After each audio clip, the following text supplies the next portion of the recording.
Hi there, this is Mike from Mike's Office, the YouTube channel that is all about helping students who are studying for their Microsoft Office Specialist exams save time, feel confident, and get the results they want. Now, I love it when I can help students achieve their goals with these tutorials, but that doesn't always happen. So I thought to help other students, I would ask my students who did really well on multiple MOS exams for some advice to share with you guys. Hi, my name is Carren and I just aced the MOS Excel certification exam.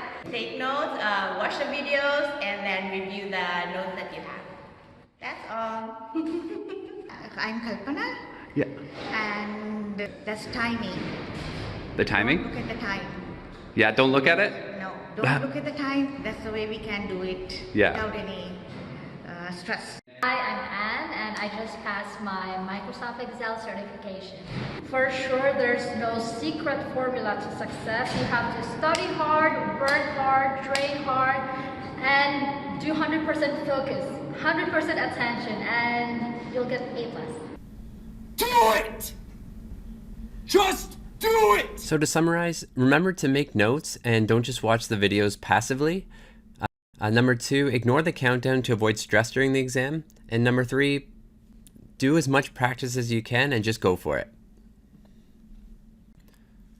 Thank you so much for watching, and if you're a student who is studying for MOS exams, make sure to click on these videos so you can save time, feel confident, and get the results you want.